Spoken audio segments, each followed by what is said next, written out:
जय श्री श्याम। आस्तिक कहानियों में आपका स्वागत है।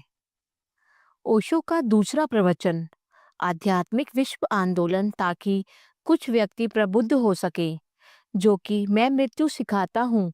ओशो द्वारा ध्यान, मृत्यु और समाधि पर दिए गए 15 अमृत प्रवचनों में एवं ध्यान प्रयोगों का अपूर्व संकलन है, जो कि इस प्रकार है। इस संबंध में भी एक मित्र ने पूछा कि क्या हम अपने अतीत जन्मों को जान सकते हैं? निश्चित ही जान सकते हैं, लेकिन अभी तो आप इस जन्म को भी नहीं जानते। अतीत के जन्मों को जानना तो फिर बहुत ही कठिन है। निश्चित ही मनुष्य जान सकता है अपने पिछले जन्मों को, क्योंकि जो भी एक बार चित्त पर स्मृति बन गई वह नष्ट नहीं होती। वह हमारे चित्त के गहरे तलों में, अनकॉन्शियस हिस्सों में सदा मौजूद रहती है। हम जो भी जानते हैं उसे कभी नहीं भूलते। अगर मैं आपसे पूछूं कि 1950 में 1 जनवरी को आपने क्या किया था, तो शायद आप कुछ भी नहीं बता सकेंगे। आप कहेंगे कि मुझे याद नहीं, मुझे कुछ भी याद नहीं। 1 जनवरी 1950 कुछ भी ख्याल नहीं आता कि मैंने कुछ किया था क्या। लेकिन अगर आपको सम्मोहित किया जा सके, यानी हिप्नोटाइज किया जा सके और सरलता से किया जा सके, तो आप बेहोश होकर करके पूछा जाए कि 1 जनवरी 1950 को आपने क्या किया, तो आप सुबह से सांझ तक का ब्यौरा इस तरह बता देंगे जैसे अभी वह 1 जनवरी को आपके सामने से गुजर रही है। आप यह बता देंगे कि 1 जनवरी को सुबह जो मैंने चाय पी थी उसमें शक्कर थोड़ी कम थी। आप यह भी बता देंगे कि जिस आदमी ने मुझे चाय दी थी उस आदमी के शरीर से पसीने की बदबू आ रही थी। आप इतनी छोटी बातें बता देंगे कि जो जूता मैंने पहना हुआ था वह मेरे पैर में काट रहा था। सम्मोहित अवस्था में आपके भीतर की स्मृति को बाहर लाया जा सकता है। मैंने उस दिशा में बहुत से प्रयोग किए हैं, इसीलिए आपसे कहता हूँ। और जिस मित्र को भी इच्छा हो अपने पिछले जन्म को जानने के बारे में, उसे लाया जा सकता है, लेकिन पहले उसे इसी जन्म में पीछे लौटना पड़ेगा। इस जन्म की ही स्मृतियों में पीछे लौटना पड़ेगा। वहां तक पीछे लौटना पड़ेगा जहां तक वह माँ के पेट में कंसीव हुआ, गर्भ धारण हुआ, और उसके बाद फिर दूसरे जन्म की स्मृतियों में प्रवेश किया जा सकता है। लेकिन ध्यान रहे, प्रकृति ने पिछले जन्मों को भुलाने की व्यवस्था अकारण ही नहीं की है। कारण बहुत महत्वपूर्ण है। पिछले जन्म तो दूर है, अगर आपको 1 महीने की भी सारी बातें याद रह जाए तो आप पागल हो जाएंगे।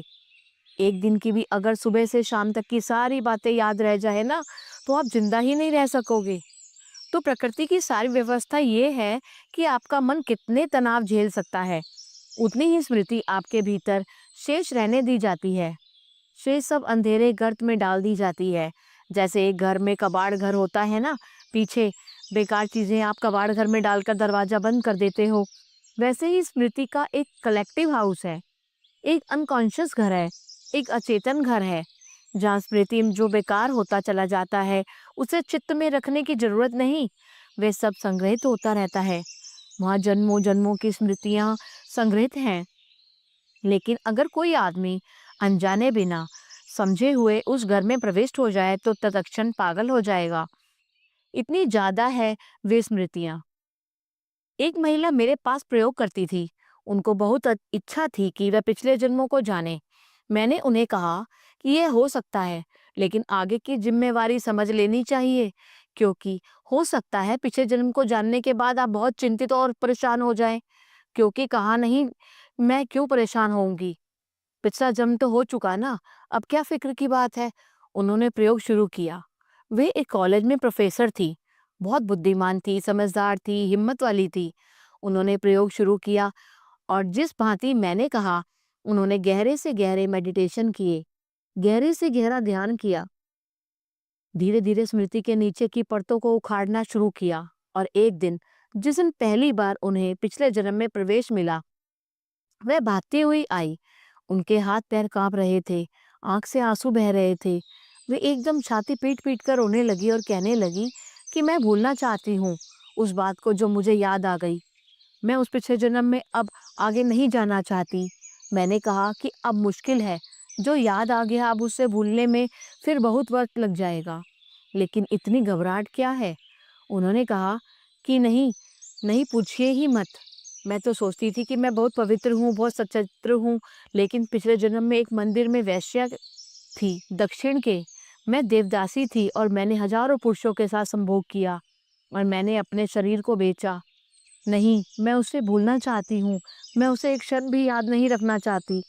मैंने कहा कि अब यह इतना आसान नहीं है। याद करना बहुत आसान है, भूलना बहुत मुश्किल है। पिछले जन्म में जाया तो जा सकता है, लेकिन जिसकी भी मर्जी हो, उसके रास्ते हैं। मेथडोलॉजी और महावीर और बुद्ध दोनों मनुष्यों ने मनुष्य जाति को जो बड़े से बड़ा दान दिया है, वह उनकी अहिंसा वहिंसा का सिद्धांत नहीं है।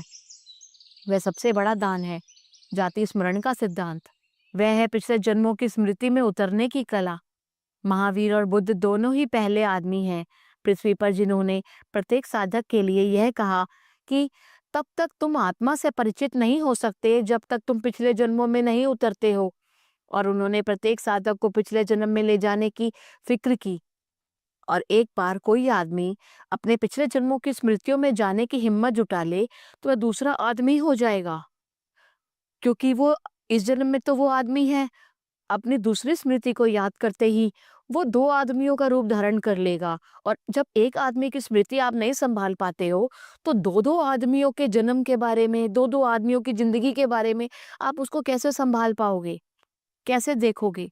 क्योंकि उसे पता चलेगा कि जिन बातों को मैं हजारों बार कर चुका हूँ, उन्हीं को फिर कर रहा हूँ। कैसा पागल हूँ।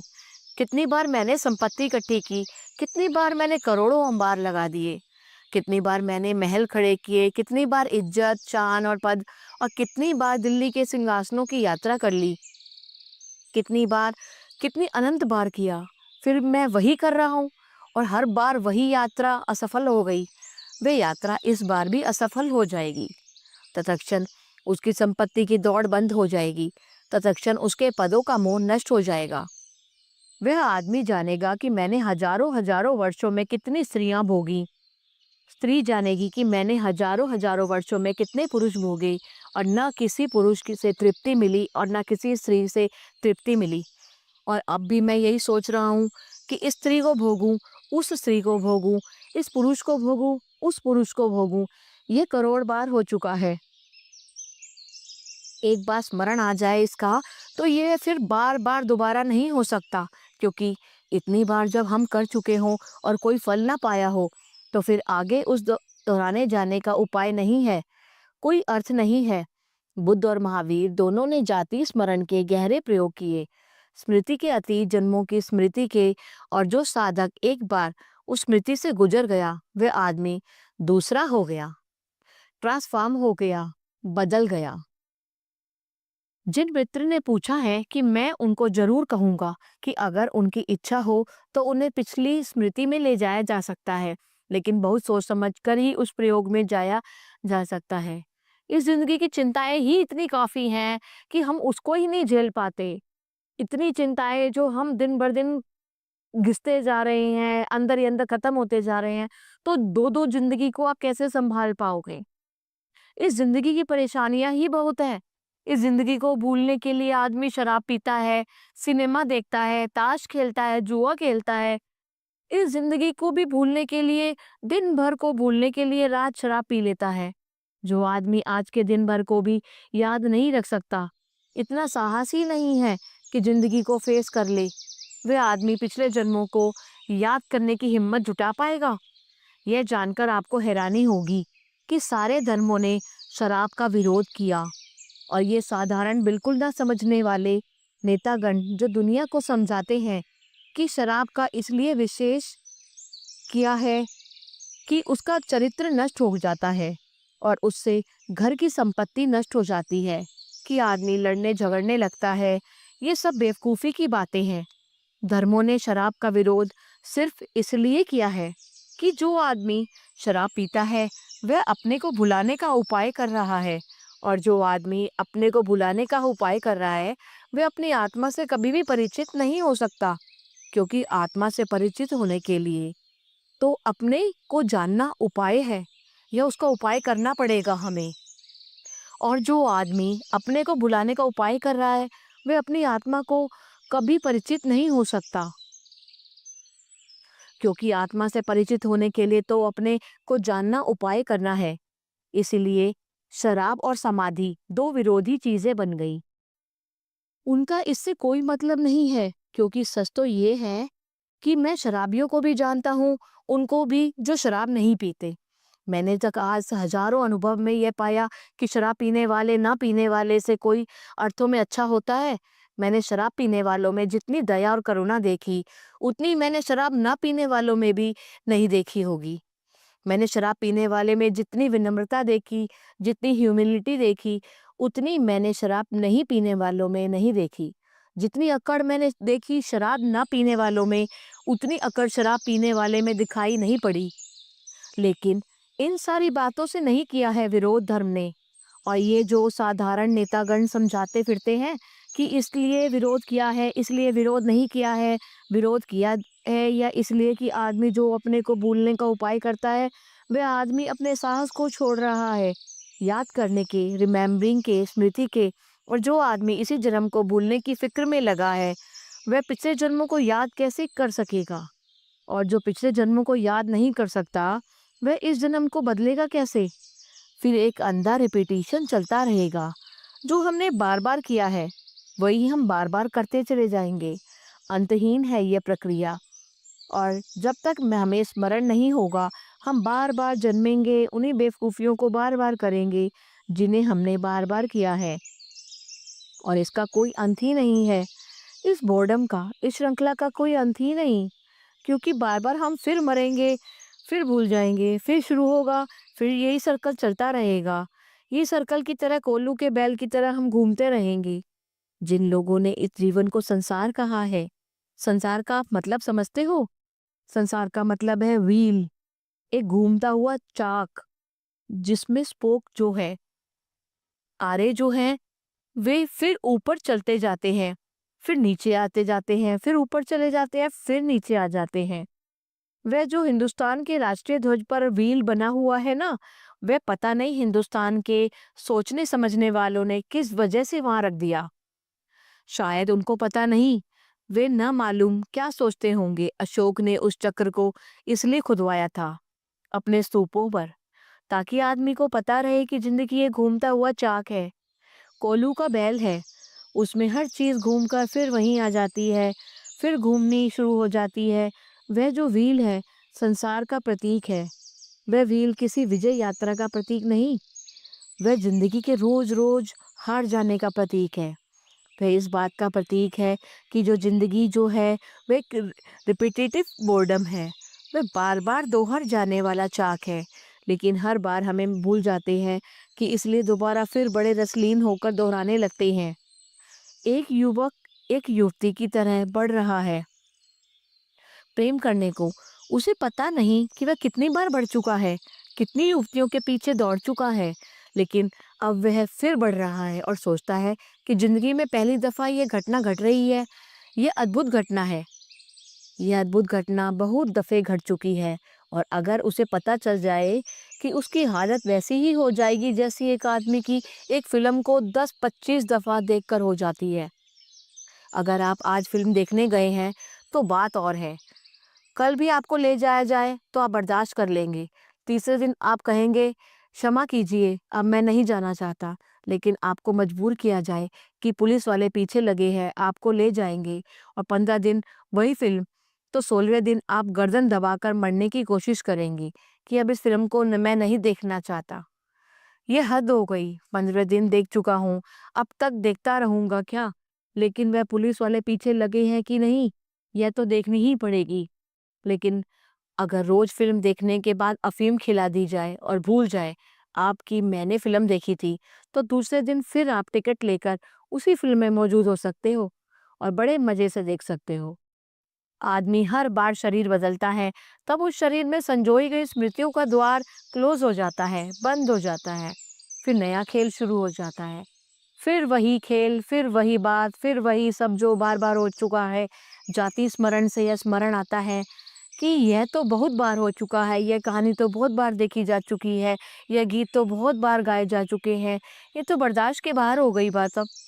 जाति स्मरण से पैदा होती है विरक्ति, जाति स्मरण से पैदा होता है वैराग्य, और किसी तरह वैराग्य उत्पन्न नहीं होता। वैराग्य उत्पन्न होता है जाति स्मरण से, रिमेम्बरिंग ऑफ द पास्ट, वह जो बीत गए जन्म हैं उनकी स्मृति से। और इसलिए दुनिया में वैराग्य कम हो गया है, क्योंकि पिछले जन्मों का कोई स्मरण है ही नहीं, कोई उपाय ही नहीं है उसका। जिन मित्र ने पूछा है उनको मैं कहूँगा कि मेरी तैयारी पूरी है। मैं जो भी कह रहा हूँ उसे सिर्फ इसलिए नहीं कह रहा कि मेरे लिए वह कोई सिद्धांत है। मैं जो भी कह रहा हूँ वह एक एक शब्द पर जिद के साथ प्रयोग करने की मेरी तैयारी है। और कोई भी आदमी की तैयारी हो तो मुझे बहुत खुशी होगी। कल मैंने निमंत्रण दिया था कि जो लोग संकल्प करने की हिम्मत रखते हैं, 2-4 मित्रों के पत्र आए और मुझे बड़ी खुशी हुई। उन्होंने खबर दी कि हम बहुत उत्सुक हैं और हम प्रतीक्षा में थे कि कोई हमें बुलाए। आपने पुकार दी तो हम राजी हैं। वे राजी तो है, मुझे बहुत खुशी है और मेरा द्वार उनके लिए सदा खुला है। मैं उन्हें जितनी दूर ले जा चलना चाहता हूँ, वे जितनी बार दूर चलना चाहें, उतनी दूर उन्हें ले जाया जा सकता है। इस बार जरूरत पड़ गई दुनिया को कि कम से कम थोड़े से लोग प्रबुद्ध हो सके। अगर थोड़े से लोग भी प्रबुद्ध हो सके तो हम मनुष्य जाति के सारे अंधकार को तोड़ सकते हैं। हिंदुस्तान में 2 प्रयोग चलते थे पिछले 50 सालों में। शायद आपको ख्याल में भी नहीं होगा कि हिंदुस्तान में 2 विपरीत ढंग के प्रयोग 50 सालों में चले। एक प्रयोग गांधी ने किया, एक प्रयोग श्री अरविंद करते थे। गांधी ने एक प्रयोग किया एक एक मनुष्य के चरित्र को ऊपर उठाने का। उसमें गांधी सफल होते हुए दिखाई पड़े, लेकिन बिल्कुल असफल हो गए। और गांधी के पीछे जिन लोगों को गांधी ने सोचा था कि उनका चरित्र मैंने उठा लिया, वे बिल्कुल मिट्टी के पुतले साबित हुए। जरा सा पानी गिरा और सब रंग रोगन बह गया। 20 साल में उनका रंग रोगन बह गया। वह सब हम सब देख रहे हैं। दिल्ली में उनके नंगे शरीर खड़े हैं, उनका सब रंग रोगन बह गया, वहीं कोई रंग रोगन नहीं रहा। अब वह जो गांधी ने पोत पात कर तैयार किया था, वह सब वर्षा में बह गया। जब तक पद की वर्षा नहीं हुई, तब तक उनकी शक्लें बहुत शानदार मालूम पड़ती थी और उनके खादी के कपड़े बहुत धुले हुए दिखाई पड़ते थे और उनकी टोपियां ऐसी लगती थी कि मुल्क को ऊपर उठा लेंगी। लेकिन आज वे टोपियां इस योग्य हो गई हैं कि गांव-गांव में उनकी होली जलाई जाए, क्योंकि वह मुल्क के भ्रष्टाचार के प्रतीक बन गई। गांधी ने एक प्रयोग किया था, उससे मालूम हुआ कि वे सफल हो रहे हैं, लेकिन बिल्कुल असफल हो गए। गांधी जैसा प्रयोग बहुत बार किया गया और हर बार असफल हुआ। श्री अरविंद का भी एक प्रयोग करते थे, उसमें वह सफल होते हुए नहीं मालूम पड़े, नहीं सफल हो सके, लेकिन उनकी दशा बिल्कुल ठीक थी। वे वह प्रयोग कर रहे थे कि क्या संभव है कि थोड़ी सी आत्माएं इतने ऊपर उठ जाए कि उनकी मौजूदगी, उनकी प्रेजेंस दूसरी आत्माओं को ऊपर उठाने लगे और पुकारने लगे और दूसरी आत्माएं ऊपर उठने लगी। क्या ये संभव है? क्या एक मनुष्य की आत्मा ऊपर उठे तो उसके साथ पूरी मनुष्य जाति की आत्मा उस स्तर पर ऊपर उठ जाए? यह केवल संभव है, बल्कि केवल यही संभव है। दूसरी आज कोई बात सफल नहीं हो सकती। आज आदमी तो इतना नीचे गिर चुका है, अगर हमने यह फिक्र की कि हम एक-एक करके आदमी को बदल देंगे, तो शायद यह बदलाहट कभी नहीं होगी।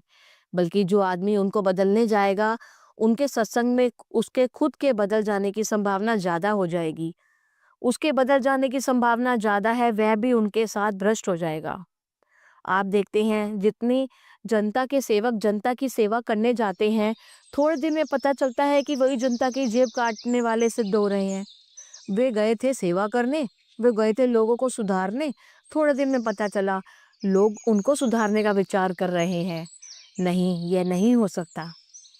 दुनिया का मनुष्य की चेतना का इतिहास यह कहता है कि दुनिया की चेतना किन्हीं कालों में एकदम ऊपर उठ गई। आपको शायद अंदाज़ा भी नहीं हो, 2500 वर्ष पहले हिंदुस्तान में बुद्ध हुए, महावीर हुए, प्रबुद्ध कात्यायन हुआ, मक्खली गोशाल हुआ, संजय विलट्ठी पुत्र हुआ, यूनान में सुकरात, प्लेटो हुआ, अरस्तु हुआ, प्लेटिनस हुआ, चीन में लाओ त्से हुआ, कन्फ्यूशियस हुआ, च्वांगसे हुआ। 2500 साल पहले सारी दुनिया में कुछ 10-15 लोग इतनी कीमत के हुए कि उन्हें 100 वर्षों में दुनिया की चेतना एकदम आकाश छूने लगी। सारी दुनिया का स्वर्ण युग आ गया। ऐसा मालूम हुआ इतनी प्रखर आत्मा मनुष्य की कभी प्रकट नहीं थी। महावीर के साथ 50,000 लोग दियों की तरह जल गए और गांव-गांव घूमने लगे। बुद्ध के साथ हजारों भिक्षु खड़े हो गए और उनकी रोशनी और उनकी ज्योति गांव-गांव को जलाने लगी। जिस गांव में बुद्ध अपने 10,000 भिक्षुओं को लेकर पहुंच जाते, 3 दिन के भीतर उसी गांव की हवा के अणु बदल जाते। जिस गांव में वे 10,000 भिक्षु बैठ जाते, जिस गांव में वे 10,000 भिक्षु प्रार्थना करने लगते, उस गांव से जैसे अंधकार ही मिट जाता। जैसे उस गांव में प्रार्थना छा जाती, जैसे उस गांव के हृदय में कुछ फूल खिलने लगते जो कभी नहीं खिले थे। कुछ थोड़े से लोग उठे ऊपर और उनके साथ ही नीचे के लोगों की आंखें ऊपर उठी। नीचे के लोगों की आंखें तभी ऊपर उठती हैं जब ऊपर देखने जैसा कुछ हो। ऊपर देखने जैसा कुछ भी नहीं, नीचे देखने जैसा भी बहुत कुछ है। जो आदमी जितना नीचे उतर जाता है उतना बड़ा मकान बना लेता है। जो आदमी जितना नीचे उतर जाता है उतनी बड़ी तिजोरी बना लेता है। और जो आदमी जितना नीचे उतर जाता है वो बढ़िया कैडिलक खरीद लाता है। तो नीचे देखने जैसा बहुत कुछ है। दिल्ली बिल्कुल गड्ढे में बस गई है, बिल्कुल नीचे। वहाँ नीचे देखो पाताल में तो दिल्ली है। जिसको भी दिल्ली पहुँचना हो उसका पाताल में उतरना चाहिए। नीचे नीचे नीचे उतरते जाना चाहिए। ऊपर देखने जैसा कुछ भी नहीं। किसकी तरफ देखो, कौन है ऊपर? और इससे बड़ा दुर्भाग्य क्या हो सकता है कि ऊपर देखने जैसे आत्माएं नहीं, जिनकी तरफ देखकर प्राणों को आकर्षण उठता हो, जिनकी तरफ देखकर प्राणों में पुकार उठती है, जिनकी तरफ देखकर प्राण धिक्कारने लगते हैं। अपने को यह दिया तो मैं भी हो सकता था, यह फूल तो मेरे भीतर भी खिल सकते थे, यह गीत तो मैं भी गा सकता था, यह बुद्ध और महावीर और यह कृष्ण और क्राइस्ट तो मैं भी हो सकता था। एक बार यह ख्याल आ जाए कि मैं भी हो सकता था, लेकिन कोई हो तो जिसे देखकर यह ख्याल आ जाए, तो प्राण ऊपर की यात्रा शुरू कर देते हैं। और स्मरण रहे कि प्राण हमारे हमेशा यात्रा करते हैं। अगर ऊपर की नहीं करते तो नीचे की करते हैं। प्राण रुकते कभी नहीं, या तो ऊपर जाएंगे या नीचे। रुकाव जैसी कोई चीज है ही नहीं, ठहराव जैसी कोई चीज नहीं है, स्टेशन जैसी कोई चीज नहीं चेतना के जगत में कि जहां आप रुक जाएं और विश्राम कर लें। या ऊपर या नीचे, जीवन प्रतिक्षण गतिमान है। ऊपर की तरफ चेतनाएं खड़ी रहती हैं। मैं सारी दुनिया में एक आंदोलन चाहता हूँ, बहुत ज्यादा लोगों का नहीं, थोड़े से हिम्मत वाले लोगों का, जो प्रयोग करने को राजी हों। अगर 100 लोग हिंदुस्तान में प्रयोग करने को राजी हों और 100 लोग कष्ट कर लें इस बात को कि हम अब आत्मा को उन ऊंचाइयों तक ले जाएंगे जहाँ तक आदमी का जाना संभव है, तो 20 वर्ष में हिंदुस्तान की पूरी शक्ल बदल सकती है। विवेकानंद ने मरते वक्त कहा था कि मैं पुकारता रहा 100 लोगों को, 100 लोग आ जाओ, लेकिन वे 100 लोग नहीं आए। मैं हारा हुआ मर रहा हूँ। सिर्फ 100 लोग आ जाते तो मैं पूरे देश को बदल देता। लेकिन विवेकानंद पुकारते रहे, 100 लोग नहीं आए। और मैंने ये तय किया कि मैं पुकारूंगा नहीं, गांव-गांव में खोजूंगा, आंख-आंख में झांकूंगा कि वह कौन आदमी है। जो आदमी अगर पुकारने से नहीं आता तो उसे खींच कर लाना पड़ेगा। अगर 100 लोगों को भी लाया जा सके तो मैं यह आपको विश्वास दिलाता हूँ कि उन 100 लोगों की उठती हुई आत्माएं एक एवरेस्ट की तरह, एक गौरी शंकर की तरह खड़ी हो जाएंगी और पूरे मुल्क के प्राण उस यात्रा पर आगे बढ़ सकते हैं। तो जिन मित्रों को मेरी चुनौती ठीक लगती हो और जिनको साहस और बल मालूम पड़ता हो कि जाने की हिम्मत है उस रास्ते पर जो बहुत अनजान है, जो बहुत अपरिचित हैं, उस रास्ते पर, उस समुद्र में जिसका कोई नक्शा नहीं हमारे पास, तो उसमें जाने की कि जिसकी हिम्मत हो, जिसका भी साहस हो, उसे समझ लेना चाहिए कि उसमें इतनी हिम्मत और साहस सिर्फ इसलिए है कि बहुत गहरे में परमात्मा ने उसको पुकारा होगा। नहीं तो इतना साहस और इतनी हिम्मत नहीं हो सकती। मिस्र में कहा जाता था कि जब कोई परमात्मा को पुकारता है तो उसे जान लेना चाहिए, उससे बहुत पहले परमात्मा ने उसे पुकार लिया होगा, अन्यथा पुकार ही पैदा नहीं होती। क्योंकि जब परमात्मा पुकारता है जब भी तो परमात्मा की याद आती है। जब परमात्मा ही तुम्हें याद नहीं करेगा तो तुम्हें परमात्मा की याद कैसे आएगी? तुमसे पहले तुम्हारा परमात्मा तुम्हें याद करता है, जब भी तुम्हारे अंदर वो फीलिंग्स आती हैं, जब भी तुम परमात्मा को याद करते हो, तुम्हारे अंदर वो थॉट्स परमात्मा ही डालता है। जिनके भीतर भी पुकार है उनके ऊपर एक बड़ा दायित्व है आज जगत के लिए। आज तो जगत के कोने कोने में जाकर कहने की यह बात है कि कुछ थोड़े से लोग बाहर निकल आए और सारे जीवन को समर्पित कर दें ऊंचाइयां अनुभव करने के लिए। जीवन के सारे सत्य, जीवन के आज तक के सारे अनुभव असत्य हो जा रहे हैं। जीवन की आज तक की जितनी ऊंचाइयां थी जो छुई गई थी, वे सब काल्पनिक हुई जा रही हैं। पुराण कथाएं हुई जा रही हैं। 100-200 वर्ष बाद बच्चे इनकार कर देंगे और बुद्ध और महावीर और क्राइस्ट जैसे लोग नहीं हुए। ये सब कहानियां हैं। एक आदमी ने तो पश्चिम में किताब लिखी है। उसने कहा कि क्राइस्ट जैसा आदमी कभी नहीं हुआ। यह सिर्फ एक पुराना ड्रामा है जो धीरे धीरे लोग भूल गए कि ड्रामा है और लोग समझने लगे कि हिस्ट्री है। अभी हम रामलीला खेलते हैं, हम समझते हैं कि कभी राम हुए इसलिए हम रामलीला खेलते हैं। 100 वर्ष बाद बच्चे कहेंगे कि रामलीला खेली जाती रही और लोगों को भ्रम पैदा हो गया कि राम कभी हुए थे, रामलीला पहले है, राम पीछे। यह रामलीला एक नाटक रहा होगा, बहुत दिनों से चलता रहा, क्योंकि जब हमारे सामने राम और बुद्ध और क्राइस्ट जैसे आदमी दिखाई पड़ने बंद हो जाएंगे तो हम कैसे विश्वास कर ले कि ये लोग कभी हुए ही नहीं हुए थे कि नहीं। फिर आदमी का मन कभी ये मानने को राजी नहीं होता कि उससे ऊंचे आदमी भी हो सकते हैं। आदमी का मन यह मानने को कभी राजी नहीं होता कि मुझसे ऊंचा भी कोई है। हमेशा उसके मन में यह मानने का मन होता है कि मैं सबसे ऊंचा आदमी हूँ। अपने से ऊंचे आदमी को तो बहुत मजबूरी में मानता है, नहीं तो कभी मानता नहीं। हजार कोशिश करता है खोजने की, कोई भूल मिल जाए या फिर कोई खामी मिल जाए तो बता दूं कि आदमी भी नीचा है। तृप्त हो जाऊं कि यह बात गलत थी। कोई बात पता चल जाए तो जल्दी से घोषणा कर दूं कि पुरानी मूर्ति खंडित हो गई, वह मूर्ति अब मेरे मन में नहीं रही, वह खंडित हो गई, टूट गई, क्योंकि यह आदमी, अरे इस आदमी में यह गलती मिल गई, खोज इसकी चलती है। कोई गलती मिल जाए, बस उसका बुराई मिल जाए, मैं उसको नीचा दिखा दूं। नहीं मिल जाए तो इजाद कर लो, ढूंढो कि अपनी तरफ से लगा दो उस बात को, ताकि तुम निश्चिंत हो जाओ, तुम्हारे मन को तसल्ली मिल जाए कि मैंने अपनी जिद पूरी कर ली, मैंने उसको नीचा दिखा दिया या मैंने उसकी गलती बता दी। क्यों उसने मुझे नीचे गिराया तो मैं भी उसको नीचे गिराऊंगा। अपनी मूर्खता में तुम्हें लगे कि मैं बिल्कुल ठीक हूँ। आदमी धीरे धीरे सबको इनकार कर देगा, क्योंकि उनके प्रतीक, उनके चिन्ह कहीं भी दिखाई नहीं पड़ते। पत्थर की मूर्तियां कब तक बताएंगी कि बुद्ध हुए थे, महावीर हुए थे। कागज पर लिखे गए शब्द कब तक समझाएंगे कि क्राइस्ट भी हुए थे। और कब तक तुम्हारी गीता बता पाएगी कि कृष्ण थे। नहीं, ज्यादा दिन यह नहीं चलेगा। हमें आदमी चाहिए, जीसस जैसे, कृष्ण जैसे, बुद्ध जैसे, महावीर जैसे।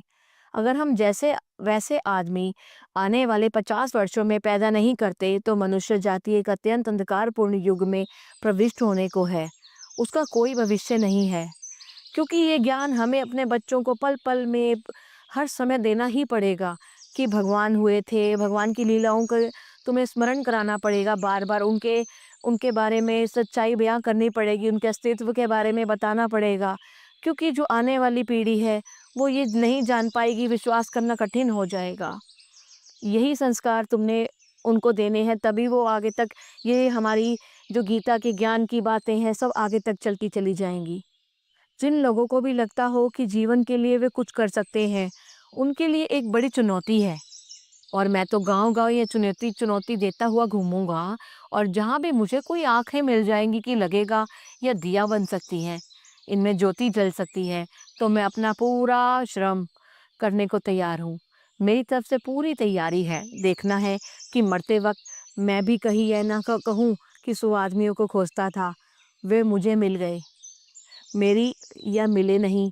मेरी बातों को इतने प्रेम और शांति से सुना, इसके लिए बहुत अनुग्रहित हूँ। और अंत में सबके भीतर बैठे परमात्मा को प्रणाम करता हूँ। मेरा प्रणाम स्वीकार करें। यह अध्याय यहाँ समाप्त हुआ। अगला अध्याय जीवन के मंदिर का द्वार है मृत्यु का, ये अगले अंक में। अगर आपको ये ओशो की बातें पसंद आई मेरे द्वारा, तो कृपया करके इसे लाइक कीजिए और शेयर कीजिए और कमेंट कीजिए। जय श्री श्याम।